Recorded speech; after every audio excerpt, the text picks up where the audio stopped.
today's topic, pinamagatan po natin purchase to function. Amen. Sabihin mo, you are already purchased. Pag na-purchase ka na, meron na nagmamay-ari sa'yo. Tama ba? Naniniwala ka ba doon? Sabihin mo, may iba pang nagmamay-ari sa'yo? Some people are so cheap. Because you know why? They said, may nagmamay-ari ng aking puso. Yan yung mga nawawasak ang buhay. Bakit tao ang may-ari ng iyong puso? Dapat si Lord ang may-ari ng iyong puso. Diba? Kung minsan, gustong paanlak ang puso. Anong sabi ng kanta? Pilit binubuksan ang sarado ko ng puso. Sarado na, pinabubukas pa. Amen. May gusto talagang mag-unlock niyan at gustong mamagitan kung paano mess up ang mag-asawa doon sa paradise, gusto ding mag-mess up ng kalaban and this time it's your turn. That's why if we don't have the Word of God, life is really too dangerous. Our first line is this: the greatest miracle you'll ever need isn't a moment of miracle or power, but a lifetime built on God's Word. Can I say that again? The greatest miracle you'll ever need isn't a moment of power, but a lifetime built on God's. Kasi, you know, if your foundation is about miracle, you cannot grow on miracle. You can only grow with the Word of God. The power of the Word of God, which is Jesus Himself. The Bible said, Jesus is the Word. Without the Word, no more Jesus. No Jesus. Okay? So, hindi lang isang moment. Ito, ngayon, okay ka, maalab ka. No? Wow, grabe, may nangyari. We have seen a lot of miracles. We see people standing up from their wheelchair. We have seen people miraculously healed, especially during the time of COVID. Ano? Ang dami nating nakita back-to-back miracles na ginawa ng Diyos. But it doesn't stop there. Okay, our lives, to make it very strong, unshakable, like the rock sa dagat, hindi tayo mga buhangin na walang sawang pinaghahampas ng dagat.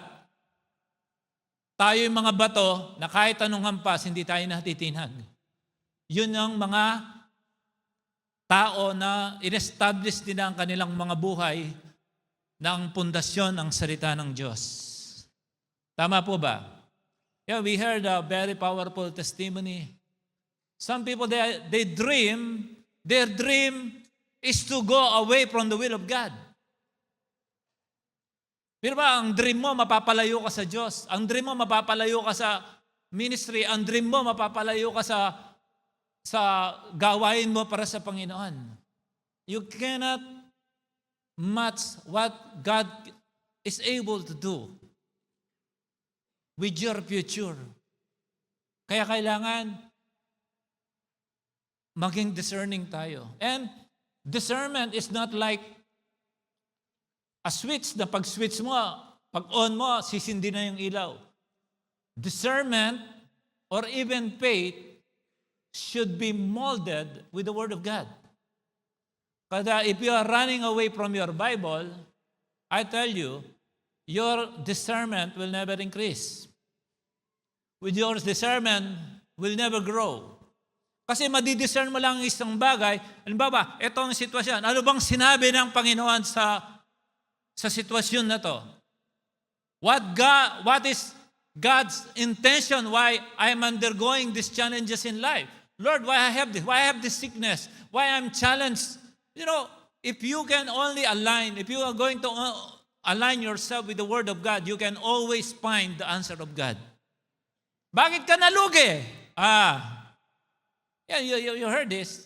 You heard. It's a live ammunition. They left. United States of America. They left for the sake of following the will of God. Question. What have you done? And did you live according to the scriptures, with your moment, God gave you to succeed. Anong ginawa mo at paano mo pinamuhay ayon sa salita ng Diyos ang moment na binigay sa iyo ng Panginoon para magtagumpay ka? Surely, God has no plan to put you down. For I know the plans I have for you, plans to down you and always harm you. Hindi ganun sinabi ng Panginoon. Magandang plano sa iyo ng Diyos. Imagine mo, image and likeness nasa iyo. Nasa akin, sa ating lahat. Walang masamang plano ang Diyos sa ating lahat. Ang tanong, yung moment, yung opportunity, this is a moment. We are just like this, glimpse. Glimpse na ang ating buhay sa ibabaw ng mundong ito. Sa tanda na ng earth, ilan ba yung, kahit nabuhay ka ng 120 years old, o kaya kasing edad mo si Methuselah, ilan taon? 969 years, ang pinakamatandang nabuhay sa ibabaw ng mundong ito. Pero ganun pa rin yun.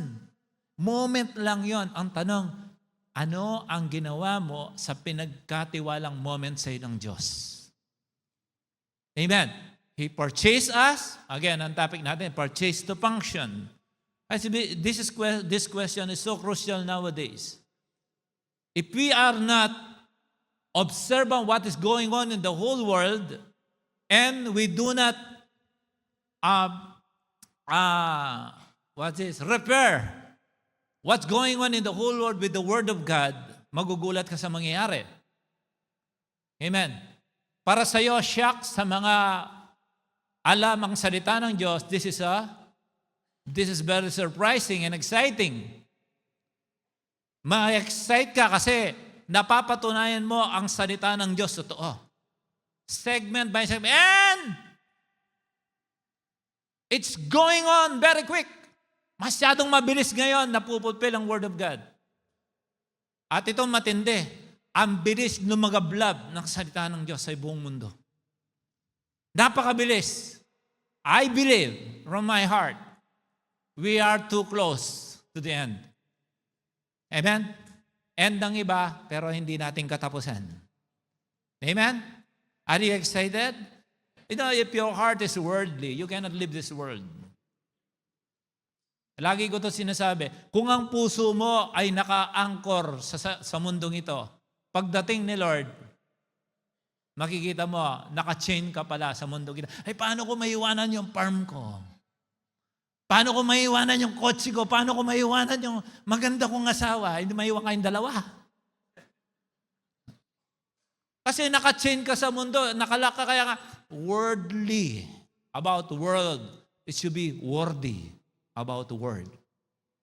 If we are aligned, our heart is aligned with the Word of God, and the Lord is always watching you and me, what are you doing for the moment He entrusted to you? This is just a moment. Again, 70 years is just a moment. 120 years na, it's just a moment. Parang, ganun lang yun. Mabilis lang. Ang tanong, lagi ko ito sinasabi, it doesn't matter na buhay ka ng maaga o tumagal ang buhay mo. Ang importante, na-accomplish mo na ang purpose mo. Yung role mo, yung pinapagawa sa iyo ng Diyos. Pagtapos na, okay na, goodbye na. Okay? Pag andito ka, live for Christ. Pag kinuha ka, it's a gain.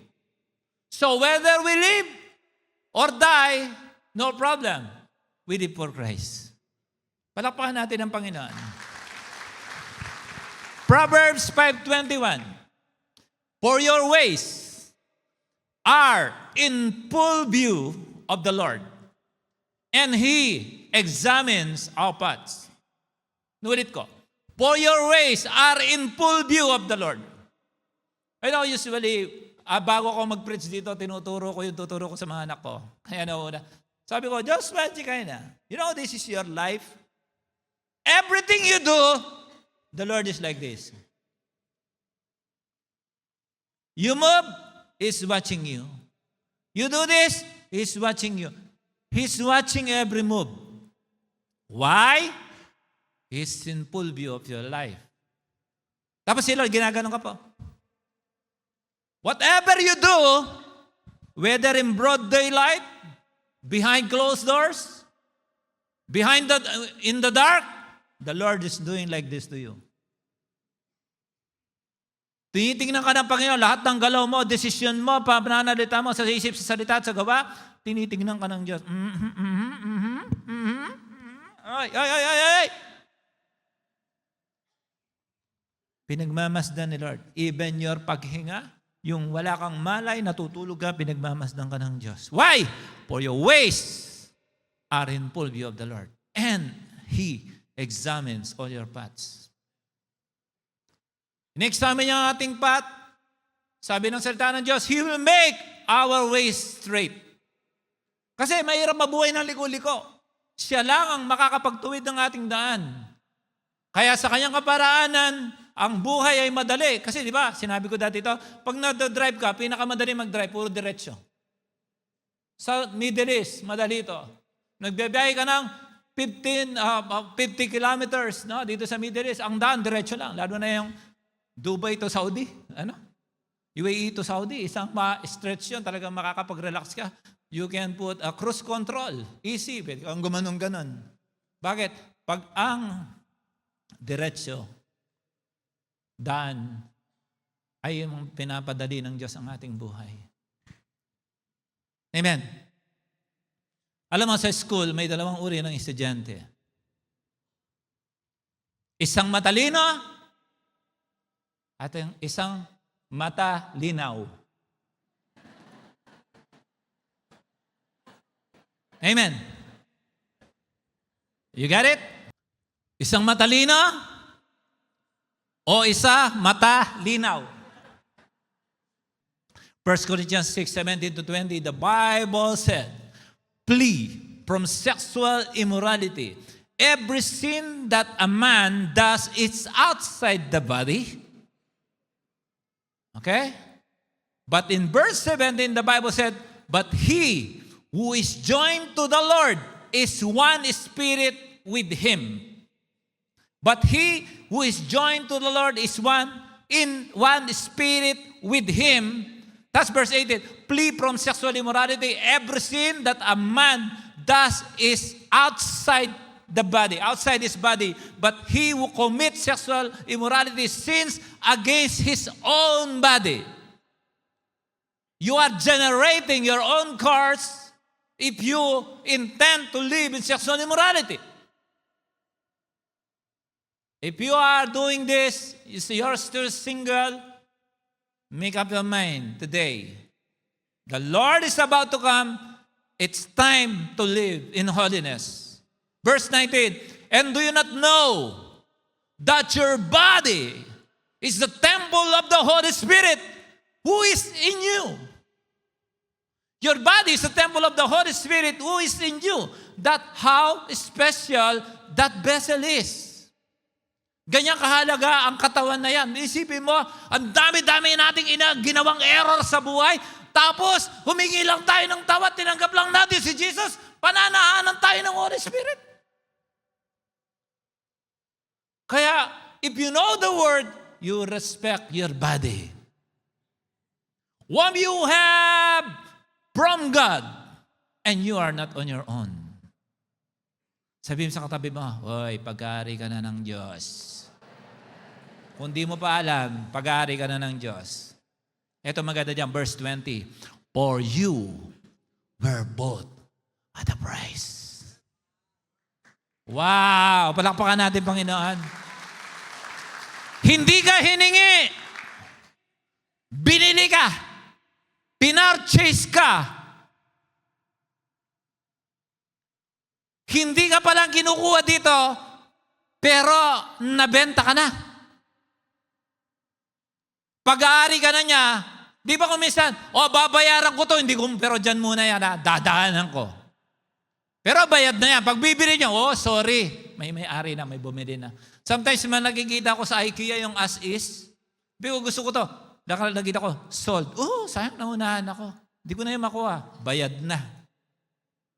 Kung ikaw bayad na, huwag ka nang magkunwari na pwede ka pang ibenta kay Satanas. Amen. Amen.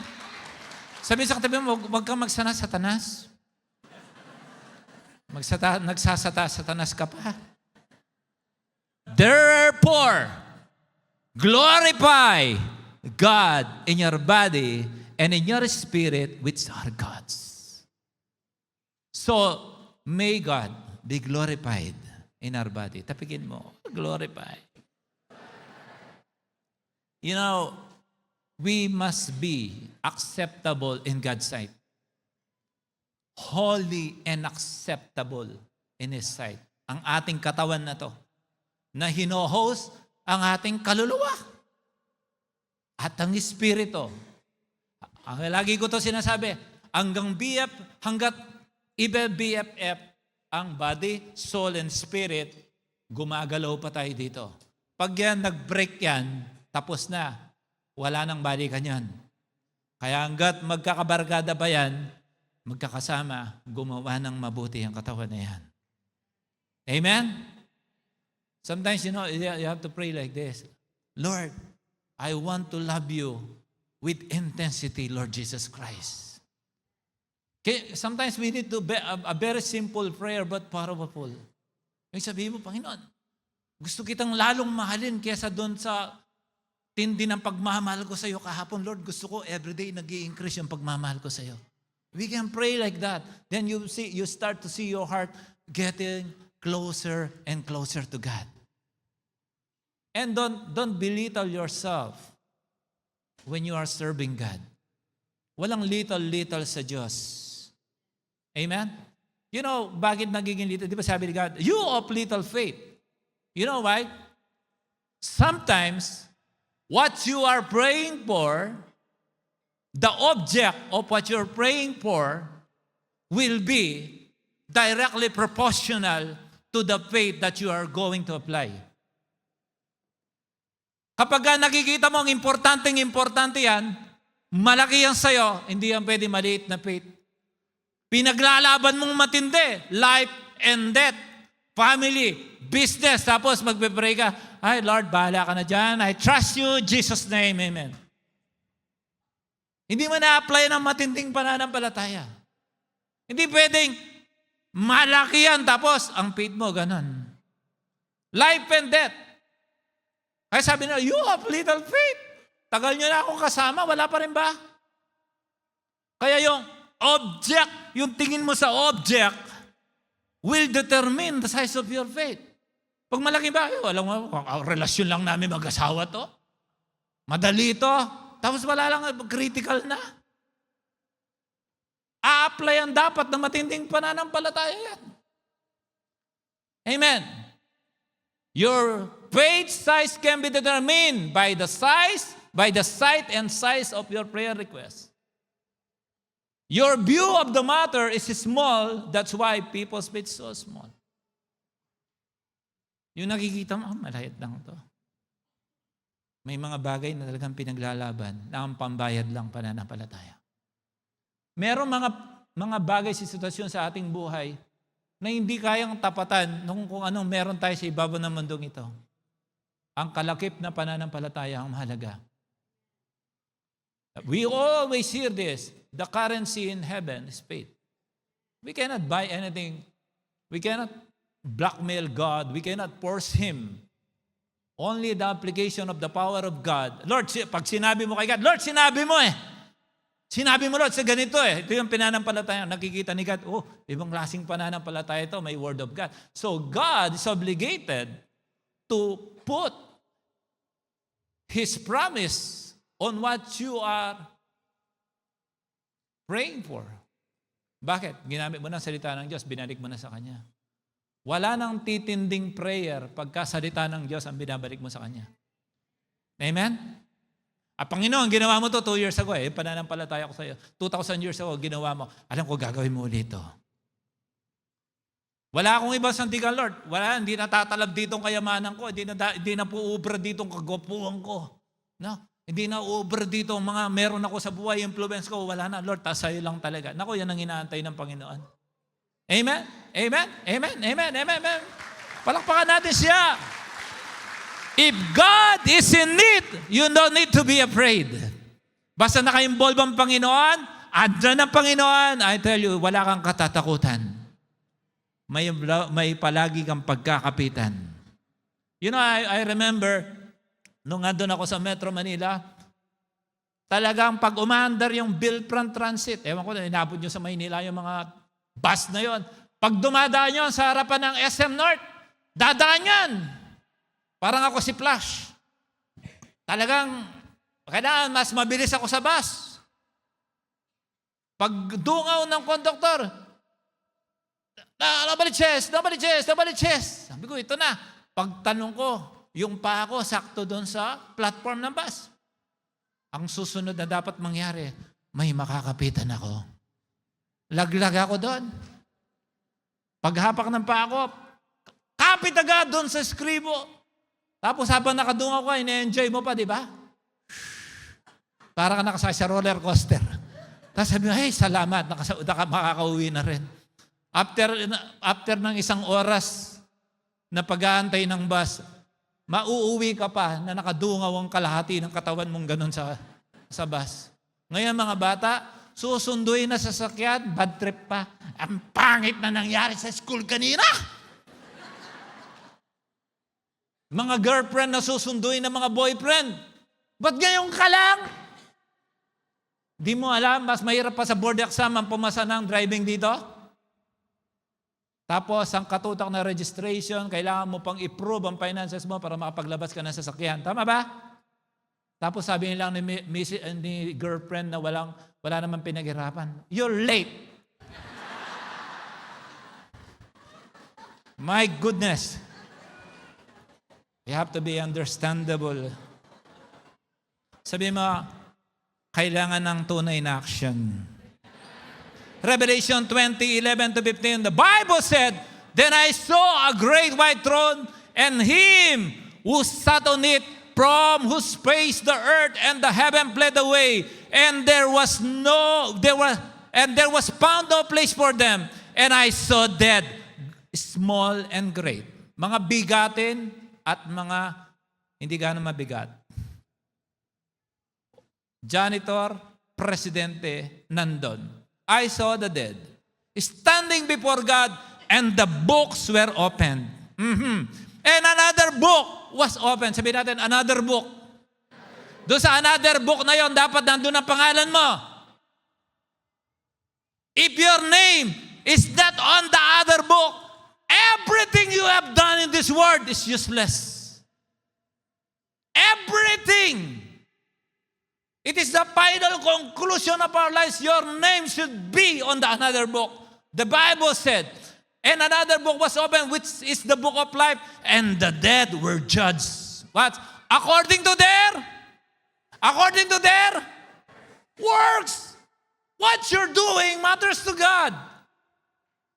Every move, every breath, every thinking, every talk, every walk, every move of your hand, everything. The Bible said, according to their works, and by the things which were written in the books. Oh my God. Sinusulat pala. Lahat ng ginawa mong kalokohan bago ka pumunta dito, nakasulat. At dati ng mabuti, nakasulat. So, tanungin mo sa katabi mo, anong isusulat mamaya? The sea gave up the dead who were in it.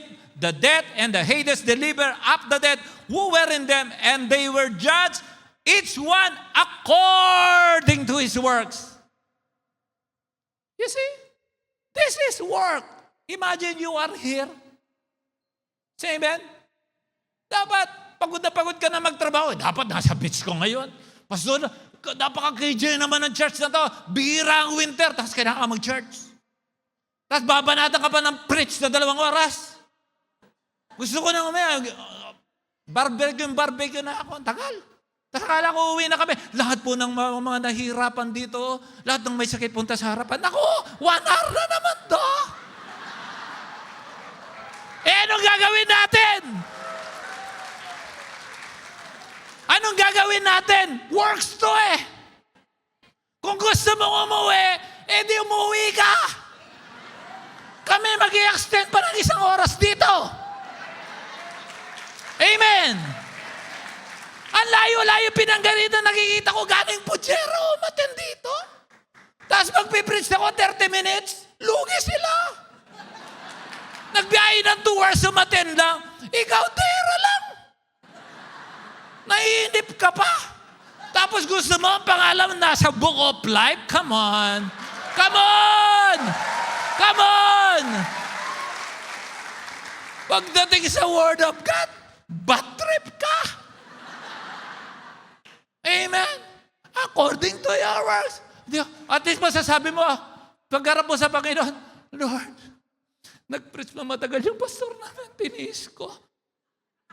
Alam, nakita ko. Actually, yan ang kinaligtas mo. Pasok!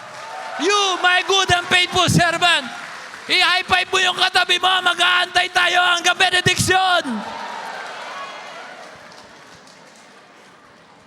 Yan yung tunay na Kristiyano. Si Paul preach ng preach, preach ng praise, preach ng praise, umabot ng ating gabi na bad trip si Eutychus. Winter. Sayang ang hangin, tumabi sa bintana, nakatulog na hulog. Patay. Buti na lang, nahulog sa church. Bumaba si Pablo, binuhay. Pagkabuhay niya, sabi ni Paul, tuloy ang mentoring, dumiretso pa rin. Amen. Works, then death and Hades were cast into the lake of fire. This is the second death. And anyone that found in the book of life was cast into the lake of fire. At-tweets ko lang dati, ito yung Hades, ito ang namatay, darating ang araw, buo yung Hades, tsaka yung namatay, lahat sila itatapon. Buo, package, pati karton. Ito yung dapat natin pagandaan. Everything is useless. Ngayon na nangaral ako. Ngayon nagpalayas ako ng demonyo. Sabi nila, Lord, nangaral ako. Lord, nagpalayas ako ng demonyo. Lord, nag-lay hands ako. Sabi nila, Lord, lumahas ka sa harapan ko, di kita kilala. Imagine that. Gusto ni Lord humility. Di ba last Sunday, sabi ko, ang pinakamataas na level na kaya mong abutin sa ibabaw ng mundong ito ay ang nakaluhod ka sa harapan ng Diyos at tinatanggap ka niya. Wala nang lalampas doon. Importante pag nag-worship ka, tinanggap ka ng Panginoon. Importante pag tumatawag ka, sabi niya, Father, sabi niya, ano yan anak? Tinatanggap ka niya. Hindi pormahan dito. Pabanalan. Pababaan. Tama? Christian life is a life in action. Meron pong gawa yan. Okay? And the Lord knows, every day, Satan awakens someone to hurt you. Did you hear that? Araw-araw, si Satanas, meron siyang inaawaken, saktan ka lang. Tuksuhin ka lang. Babagsakin ka lang. Ilayo ka sa iyong apoy. Para kang naglalagablab na uling, gagawin lahat ni Satanas. Nakita mo parang daga na tumalon doon sa initan. Ay, may daga, may daga. Ang gusto nung daga, masipa man lang yung isang uling, mapalayo doon sa naglalagablab. Makita mo lahat, abo na. Yung nahiwalay, uling pa rin. Be careful when Satan is in his expertise of putting you away for where you should be on fire. Expertise ni Satanas yan. The devil knows if someone offends you, your first action is to get even. Kasi usually ang puso natin, hindi natin kaya magpatawad. Sabi ni Pastor Herb kanina, we have to unite. We have to be understanding. We must go deeper. Dapat palalim tayo ng palalim ng Panginoon, sa Panginoon. And you know, sometimes nakikita mo, ito lang kasi yung kaya kong i-contribute sa church, Pastor. Alam mo, kahit nakaupo ka dyan, nakakarami ka pa rin. Pampahingay ka ng amen. Amen? Amen? Ang mahirap, wala ka nang ginagawa, hindi ka pa nag-amen. Lahat ng pinagpala ng Diyos, sabigaw nga ng Hallelujah! Ay, salamat buhay. Don't think you are doing small for God. Even the Bible said, don't let anyone look at you because you are young. Kahit bata ka, malapit ka na. Because every great achievement requires a willingness to begin small. Walang biglang magaling. Everything starts from small. Amen? As for me, Genesis 17:4-7, as for me, behold, my covenant is with you, and you shall be a father of many nations. You see, my covenant is with you. No longer shall your name be called Abram, but your name shall be Abraham. Dumami. Humaba ang pangalan. Dati ano pangalan mo? Darwin. Naging Bro Darwin, nadagdagan. Pinromote, naging Pastor Darwin. Yeah. Paganda ng paganda, amen? Dati, Bogart. Lasenggong Bogart. Babayarong Bogart. Biglang naging counter, naging Bro Bogart. One day, Bishop Bogart. Total, palayaw lang naman yun. Huwag mo nang gamitin kung Bogart ang tawag sa'yo. But your name shall be Abraham, for I have made you a father of many nations. I will make you exceedingly fruitful, and I will make your nations of you. And kings shall come from you. Ibig sabihin, dati nananahimik si Abraham, tapos biglang, lahat ng hari manggagaling sa iyo. What? Ako? Ikaw. Press tayo. Dati putol lang damit ko. Yung pantambay ko, pang-basketball ko na rin. Gitara ko sa harapan. I never knew that one day, may silbi pala yung panggigitara ko. Di ba? Kanta-kanta ka, yung 12:01 na madaling araw, sigaw-sigaw ka pa sa inyo. One day, song leader ka pala. Hallelujah. Amen? Ang hina naman ang palakpak mo kay Lord naman niya. And I will make nations of you, and kings shall come from you.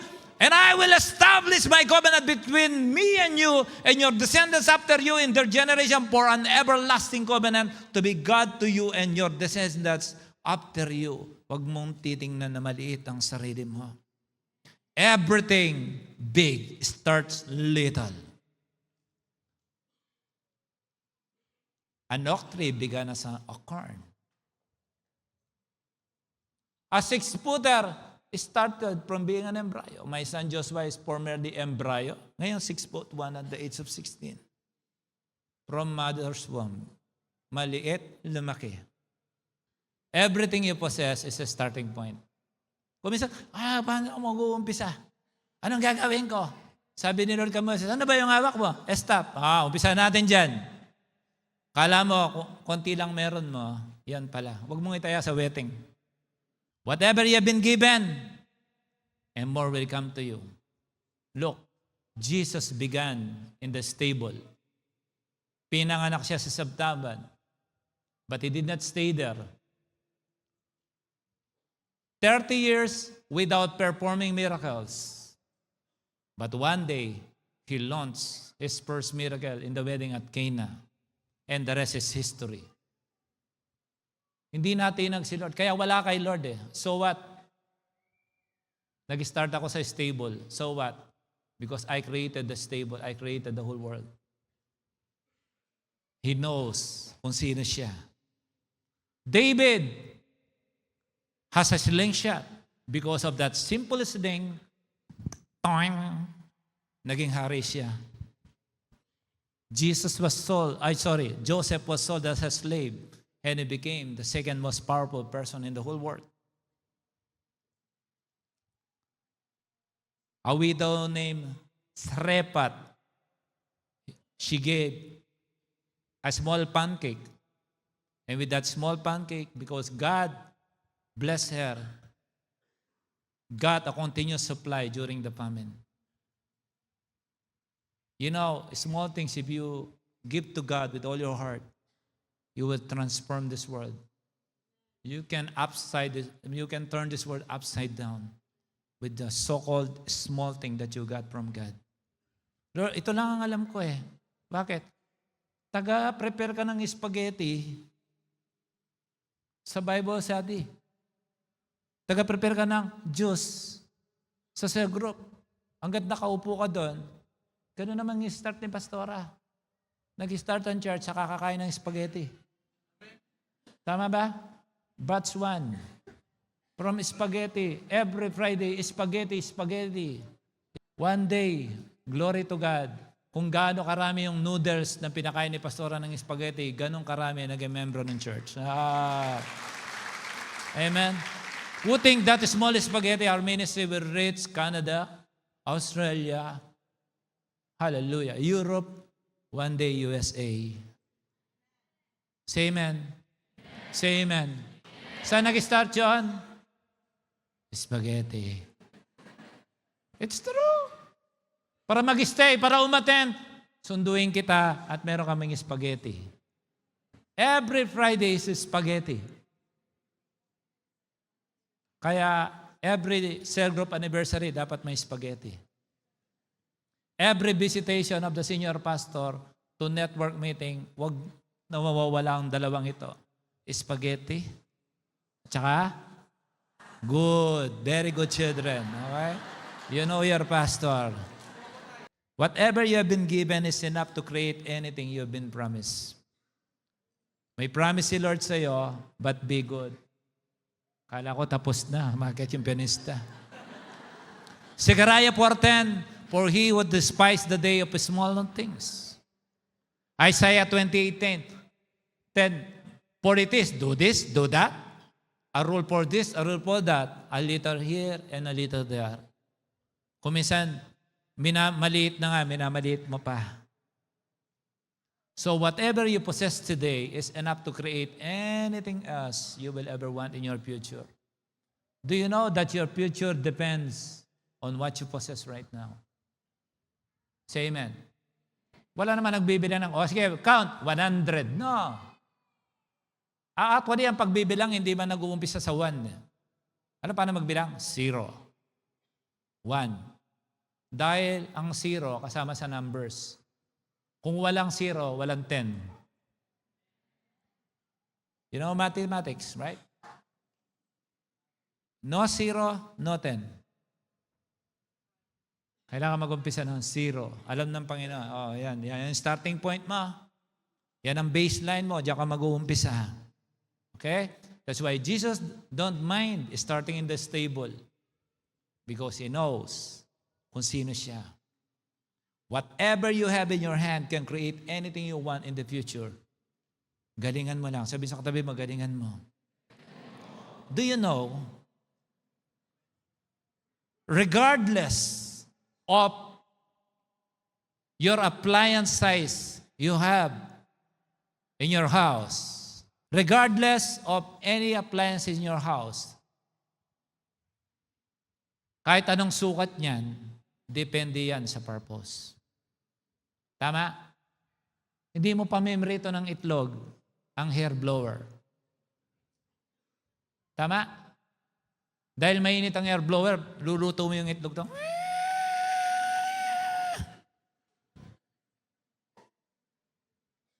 Lahat tayo, nasa loob ng tahanan ng Panginoon, iba't ibang klaseng appliances tayo.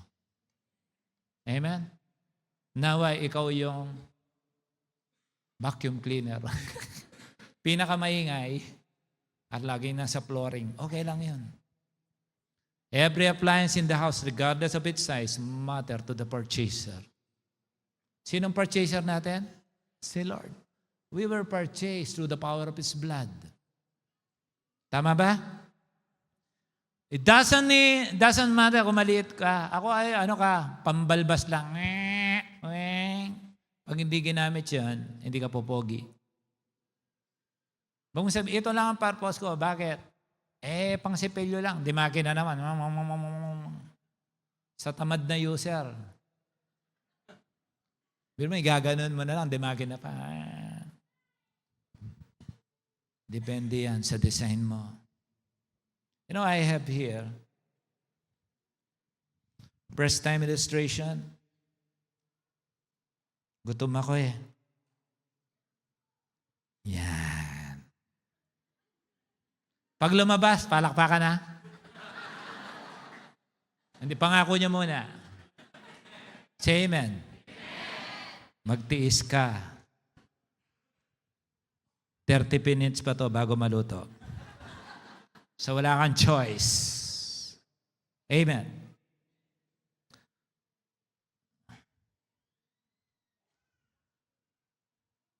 This is us. One of the appliances inside the house. Amen?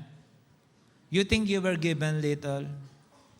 You can say, I can only handle 2 things at the same time. Small lang ako kasi ito lang ang trabaho ko. Si dairy products. Si palaman. Si peanut butter na hinarvest pa. Galing ibang bansa, tinunaw, ninagay sa bote, dinideliver sa UAE, hinaantay magamit. Grabe naman si Pan. Kailan kaya ako may spread? Ang dami nag-iintay sa purpose mo. May purchaser, binili at a price. Tama? Amen? You know, the purchaser will be so glad for its use. Salamat. Nag-work. So, hindi ka pwedeng umalis hanggat hindi matapos ang benediction. Nahantay niyo lahat. Okay. 1 oras yan. Sabi ni Pastora kanina, ano naman yung pala, ano mo nangyari?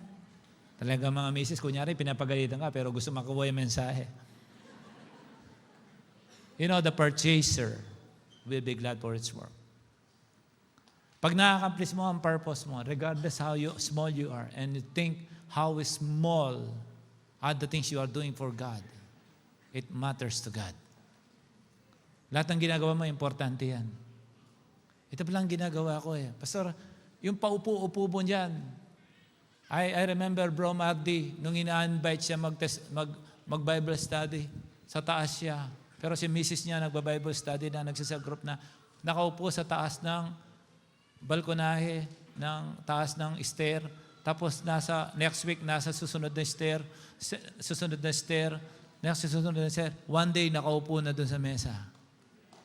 Ngayon, primary leader. You cannot underestimate a small beginning when God has a great plan for you. Jesus is the purchaser. So you are expected to perform regardless of your size.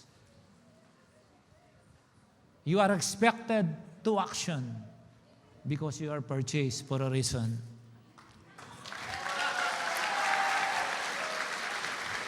Tinutuon niyo naman? Kinuha yung mensahe o nag-comply lang kayo? Hindi pa luto. Ulitin natin. Remember this. You are not for yourself because you are already yourself. Whatever you have is not for you because it's already in you. Say amen. Say amen. Nag-aral ka, ininyero ka, ano namang, ikaw ang, ininyero ako. O sige, ako na yung bridge, hawak ako doon to dito. Apakan niyo ako para makatawid kayo. Yung alam mo, may gagawin. Para sa ibang tao yan. Hindi ka naging magaling para sa sarili mo. Yayabang ka.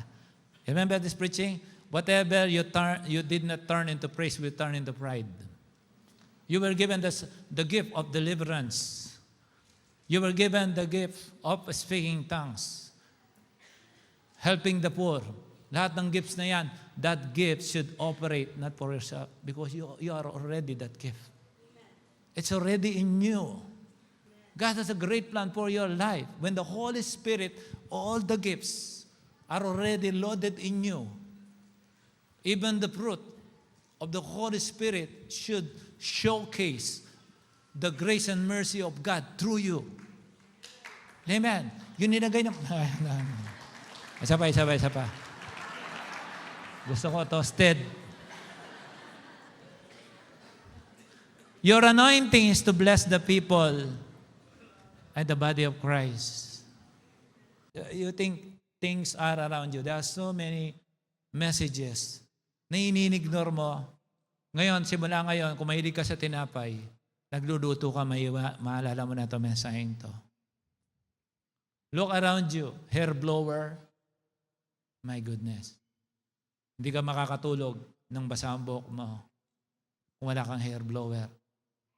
Lahat ng appliances sa bahay, pinurchase yan for a reason. Ito kasi yung disenyo ko. Talagang ganyan ang disenyo mo. Hindi mo nakikita, hindi pantay-pantay ang height natin. May kanya-kanya tayong pagkatawag. May kanya-kanya tayong gagawin sa Panginoon. Pero huwag mong kalilimutan to, mahalaga ka sa Diyos. Amen? You are purchased to function. You are purchased because you are very special. Don't always think what you don't have. Your life will become miserable. Think what you have. Amen. Luto na. Pakagat nga.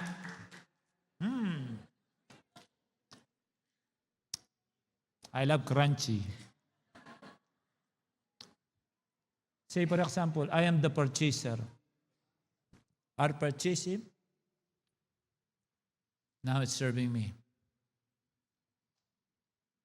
Sometimes many people are looking to purpose their own purpose. Ang dami-daming gustong yumaman, pero kung kailan yumaman, doon kumonti ang kinakain. Naging very, total mahirap ako, kainin ko lahat ng gusto ko agad mamatay. Kahit bawal kainin ko, sawang-sawa na ako sa buhay na to, biglang yumaman. Ay, hindi. Brokoli lang tayo. Biglang nagbago. Amen? Kasi nakita mo ang sarili mo, may halaga ka na. You are purchased to function. You are not just. Hindi ka basta-basta. Sabihin sa katabi mo, may halaga ka kahit ganyan ka lang. Sabihin mo, may silbi ka. May gagawin ka. May gagawin ka. Linagay ka ng Panginoon, binigyan ka niya ng biyaya. Kumisan, I call this bread toaster mentality. I'm going to teach this in the conferences soon in Jesus' name. Linagyan ka, hindi kita. Pero alam mo, nasa iyo. Niluluto pa ng Diyos ang binigay niya sa iyo. It takes time, but you know it's in there. You are waiting, but you know it's in there. The promises of God. Alam mo, nagtitik-tak, tik-tak, tik-tak, tik-tak, tik-tak. Alam mo, nandun siya. Kung minsan, masasabi mo, hindi siguro, pero sa likod ng iyong puso, alam mo, laba ko ni Lord eh. Alam ko, nandun siya eh. Alam ko, may gagawin siya.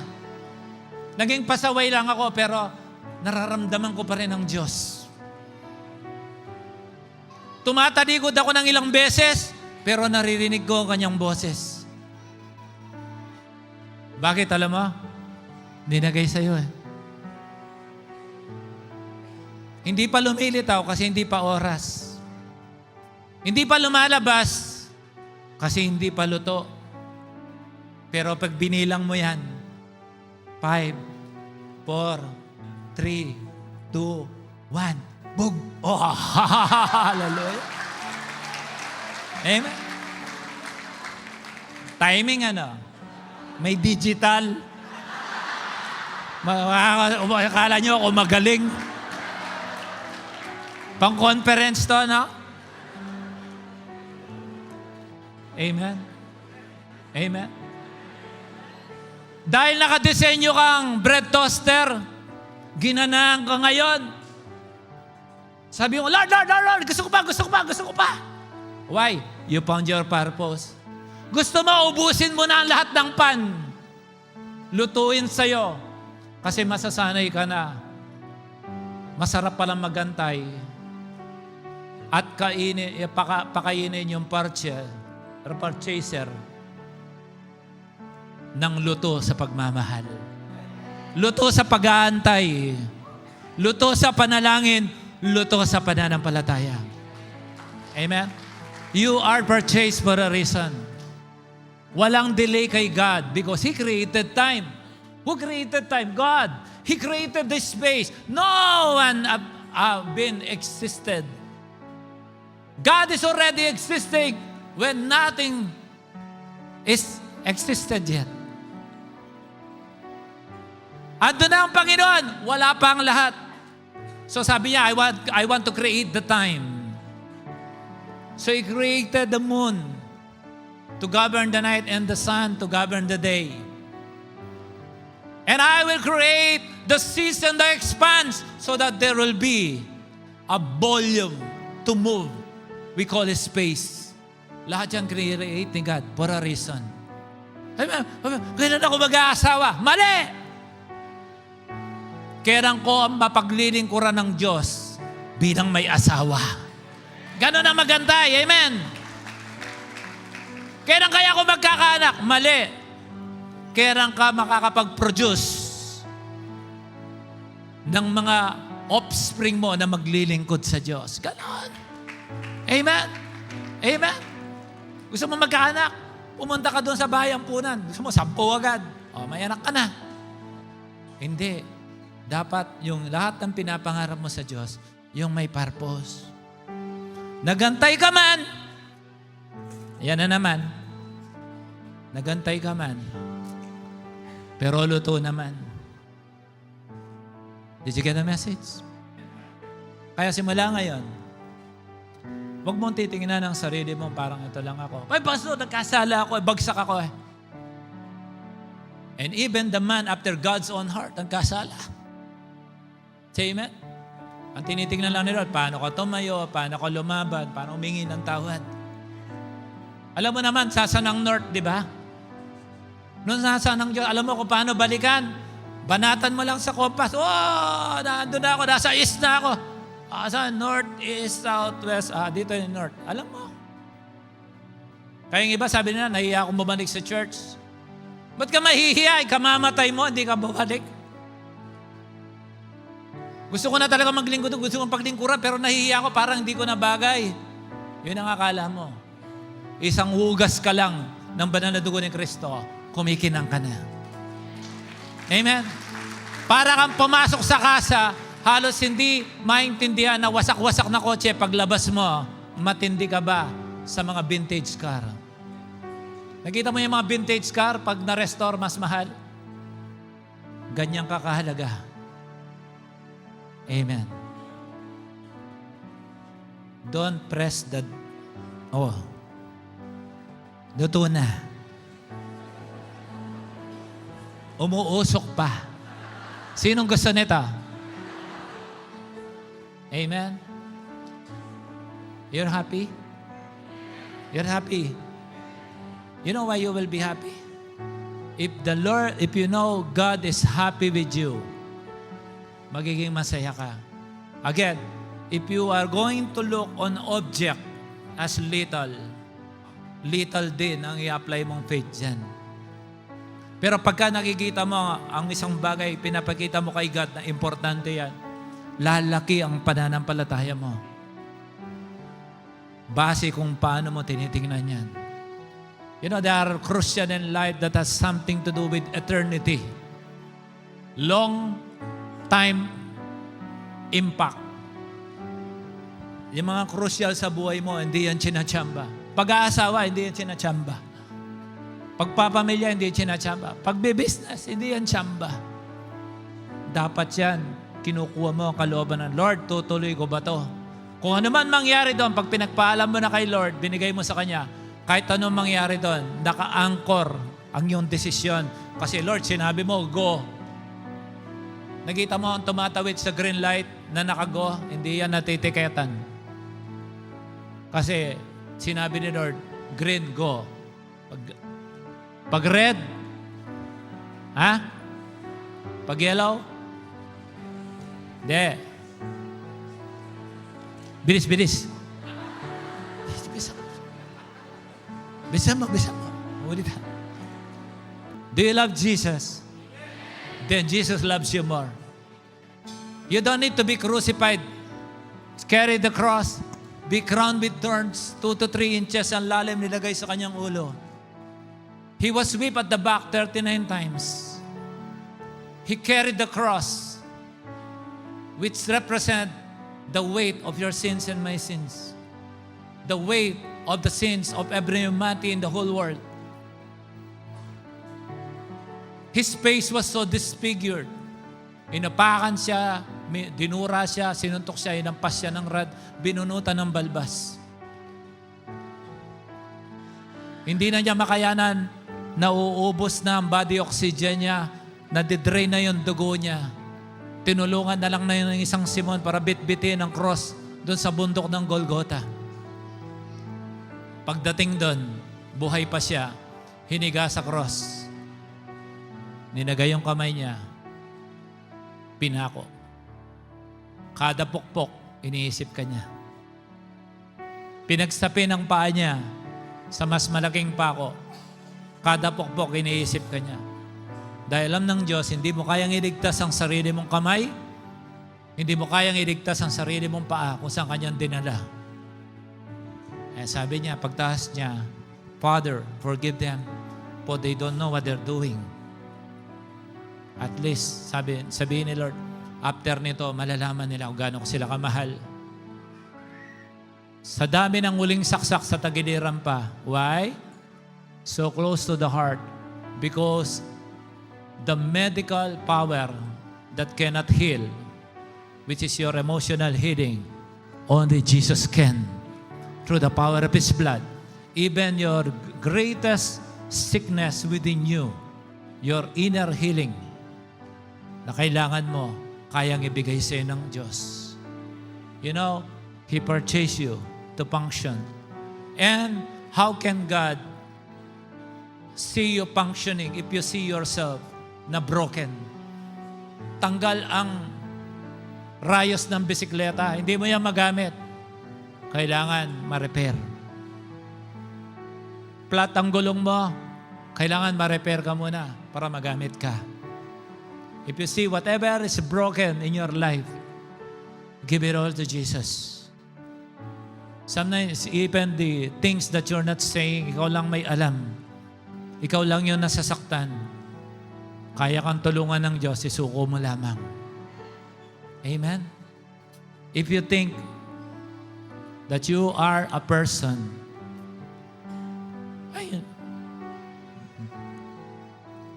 wala naman ako silbi sa bahay. Bumili-buli kasi yung purchaser ko ng sandwich maker. Ninagay ako malapit pa sa kisame. Dapat hindi ko naman katabi yung kawali. Ba't ako doon na ako nilagay?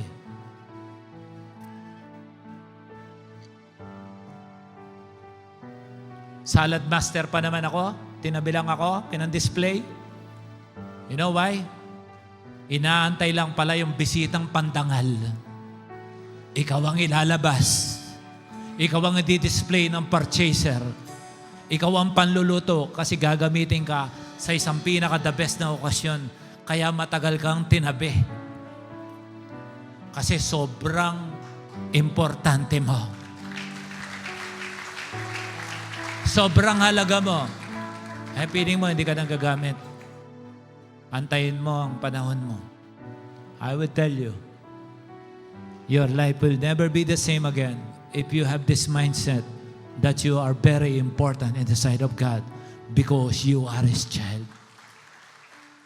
If you came here for the first time, this is not a show, but this is a good glimpse of your start to have what we call a Christian journey.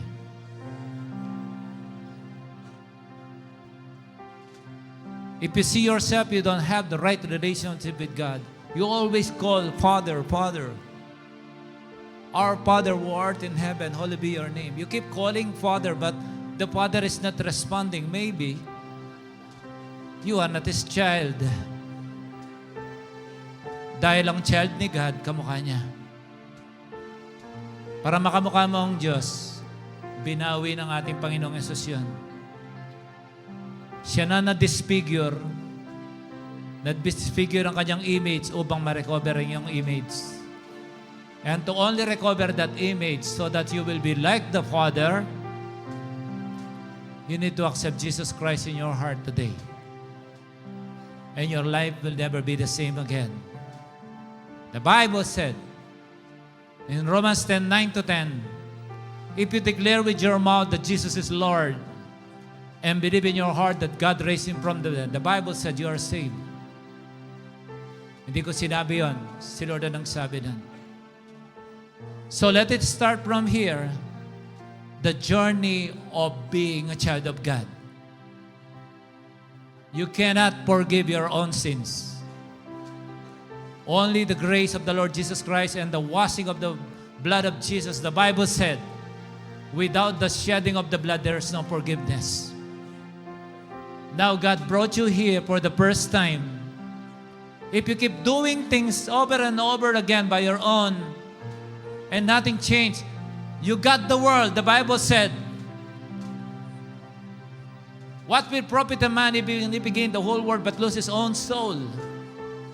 Sa'yo ng buong mundo, pero hindi mapapasayo ang iyong kaluluwa. Walang kwenta lahat.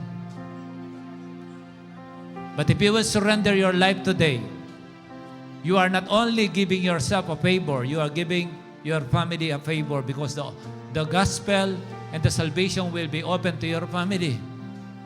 Let it start from here and let me guide you. God brought you here for a reason. You heard testimonies. You saw the power of the Word of God. You have seen the move of the Holy Spirit. You heard great testimonies. But your personal relationship with God, to be His child, must be established today. And if you are that person, especially if you came here for the first time, just raise your hands. Just raise your hands. First time attendee, raise your hands. Huwag kang mahihiya. And close your eyes. And repeat after me. Say, Jesus. Sige, kahit hindi malakas, kahit bulong lang, basta galing sa puso. Sabi mo, Jesus, I declare you, Lord and God of my life. From my heart, I believe that God raised you from the dead. Now that I know, without the shedding of the blood, there is no forgiveness. I'm surrendering my life to you and wash all my sins that I've done against you, against myself, and against my neighbor. Forgive me. Give me the right direction and establish my steps, for I don't have any desire for the world anymore, but to your word.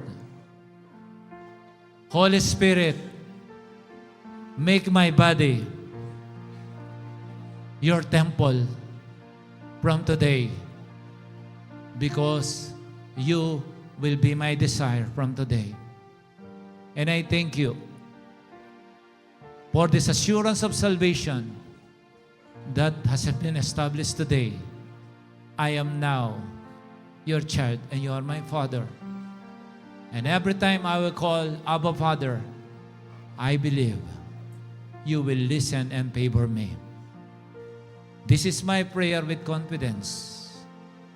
In the name of the Lord Jesus Christ, your Son. And through the power of the Holy Spirit. Amen. Hello everyone.